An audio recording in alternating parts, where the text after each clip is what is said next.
helpful, but what I'm going to say is I don't think you can. Because what you need is this is a unique space so that it creates some unique activities. So when you have a space, and that will also affect how you create it.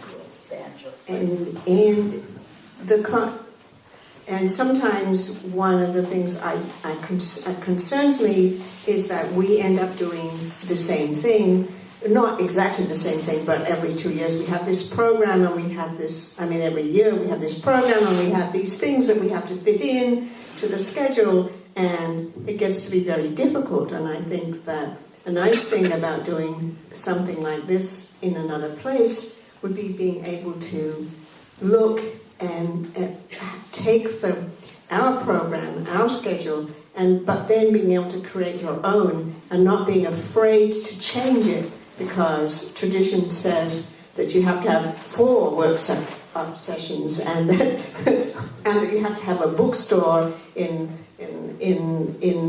one place, and you have to do this other things, which probably are great things to do, but you need to do it for your own place.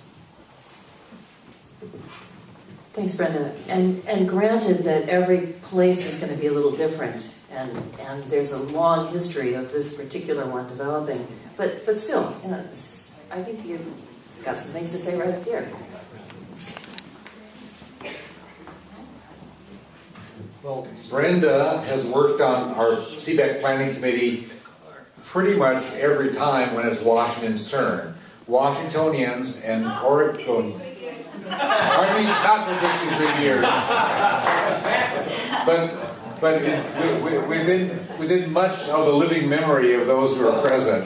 I mean, you've done a lot over the years with this. And Washingtonians and Oregonians take turns in alternating years. So this is an odd numbered year, Washington does it, and next year the even numbered year, Oregon will do it. There are some tasks that where we have the same person do it every year, no matter which state is doing it. But people from Oregon work really, really, really hard, and then they get a year off. And Washingtonians work really, really, really hard, and we get a year off. But the same people have been doing functions for a great many years. I've been doing the evaluations every year since 1987. Tom Rawson has been doing the music for probably about 20 years or so, and so forth. So what happened with the national conference, when they used to do national conferences sometimes, is they'd say, oh, let's have it in such and such a place, and then they have to start from scratch and find people who've been put it together. And then a couple years later, it's like, oh, let's do it in this other place. And they have to find people to put it together. And it's way easier if you have people who know how to make things happen. And by doing this alternating between Washington and Oregon, but always in the same location, and with a pretty compatible schedule from year to year with minor tweaks, we're able to maintain continuity, but without burning people out, because generally each state gets a year off. The one thing that happened at the National, I remember when they had Lisa Lane on, she was supposed to be doing organizing for local chapter support, and then she was assigned the task of organizing the National Council. So whereas we had the National Conference, whereas we have a huge planning committee that works on Seabeck, it was sort of dumped on Lisa and said, here, Lisa, do this thing besides your regular job. And that's not a good model to use. So I encourage a big planning committee, but without burning people out year after year. But it has to grow up kind of organically, as Brenda was suggesting, based on the place and what seems right. It would also be helpful if people were to visit the Seabeck conference to get an idea of what could be done, but not that they have to replicate it, as Brenda was helpfully suggesting. So it may be that we get Louisville and Atlanta to work together on something like this. Yeah, that'd be nice.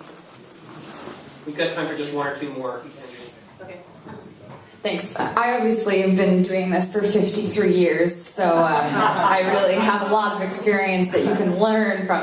No, I really appreciate the honor of you asking us what to do, because I'm also very impressed with every level, and I'm excited about what the National Council has done and your rejuvenated commitment to working with the grassroots level and making sure that we continue FOR, because that's a passion of mine. Even though I'm young, I've been an FOR member and going to Seabeck ever since I was born 21 years ago.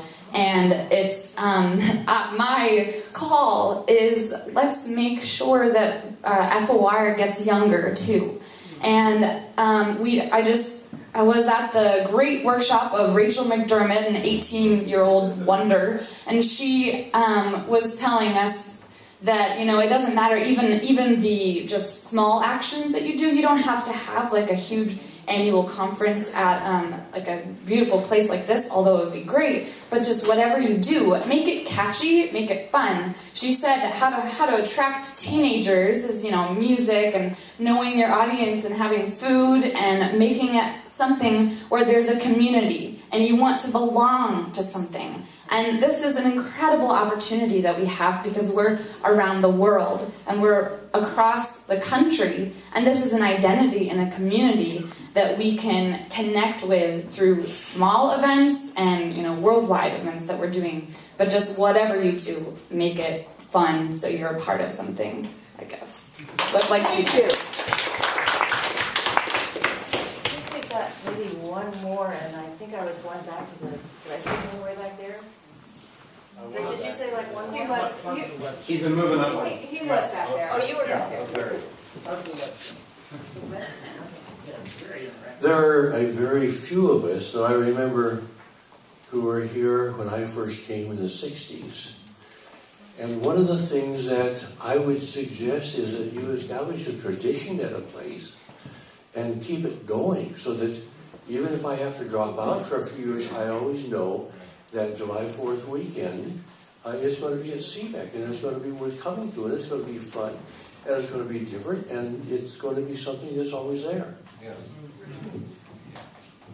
Well, I see that you're going to have a lot more ideas than we can have from you right now, so we'll have to figure out another way to keep this conversation going. Well, two ideas immediately. If you've got something you want to put in front of us, write it down and hand it to us, or come talk to us during the Salmon Bake, or whatever. Or you have everybody's contact information in your packet so you can get in touch with these folks directly when you go home. Sure. And do I still have time for the second question? I think so. Okay, Yeah, great. Thank you. We're stopping partly because I have a second question, and that is in relationship to the 100th anniversary. How would you like to be engaged in celebrating FOR's 100th birthday nationwide? When exactly is it? What a great question. We debate that every NC meeting. When exactly is it? It is from now until we get tired of celebrating. Does that work for you? What else? I think we're aiming to celebrate it 2015. Right? 2015 will be big, yeah. Yeah, I'd like to see a list of all the people that have been a part of FOR, like Dr. King and others, was Gandhi. I don't know the answer to that, but some of the big names and get a listing of them.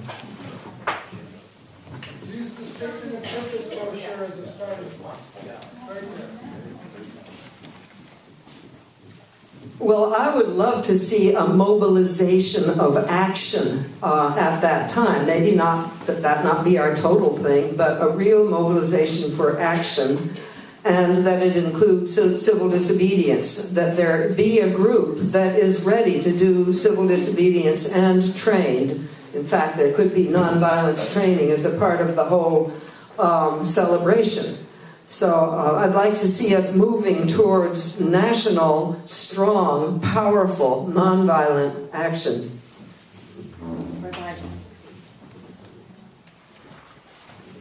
And I think an important part would be collecting stories that individuals have of their experience in the FOR, things they've done, things that have happened that just could be cataloged, and people would be able to read over the years how various people have experienced and worked with the FOR. There actually has been talk already about something we're calling the Elders Circle, probably on video rather than to read, and that would be a way of getting it out and easily. I just keep hearing these things on OPB, different organizations that are sponsoring the show. It probably is an expensive way of getting your name out, but also a little bit of a history that gets published and passed around somehow.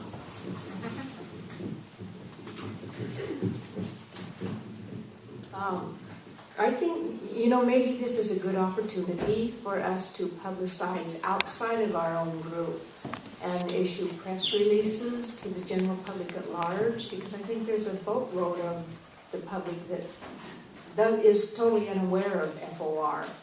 And I understand your, feelings about the civil disobedience, but I would suggest that maybe this is not the time to do that, because it seems to make the other side have more fear of us, and to maybe publicize that, what someone said about having the big names of Martin Luther King and so forth in this, but I would publicize it so that it's the people outside our group become aware.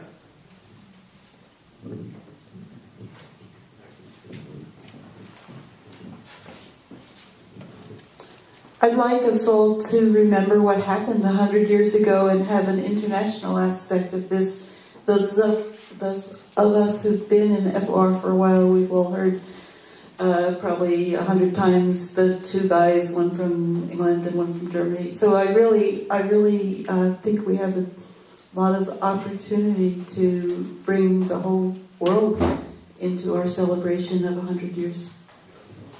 I like that idea. The international FOR, well, of course, was 1914 and US 1915, so I expect there'll be an international celebration as well, right? Yep. And with luck, we won't upstage them or reverse, we'll be collaborating. Whenever we talk with new people about, what's the FOR, we naturally just jump right into the history, some of these great things, looking backward.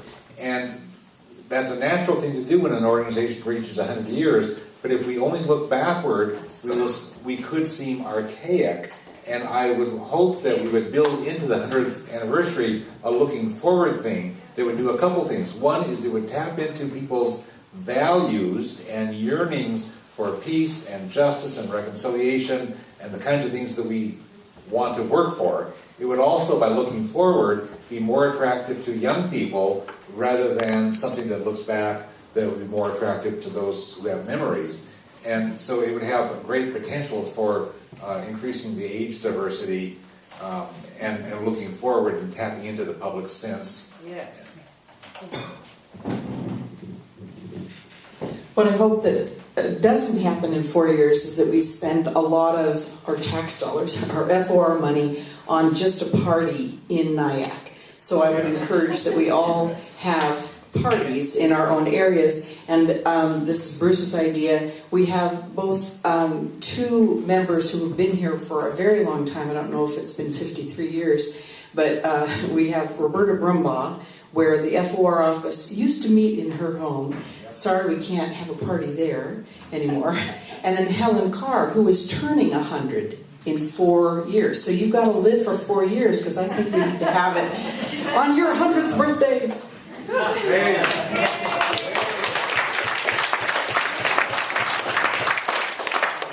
Tagging onto that, I have an image of a great poster with Helen passing the baton, and here's Kaylee and a whole bunch of young people accepting the baton of peace activism, 100 years young.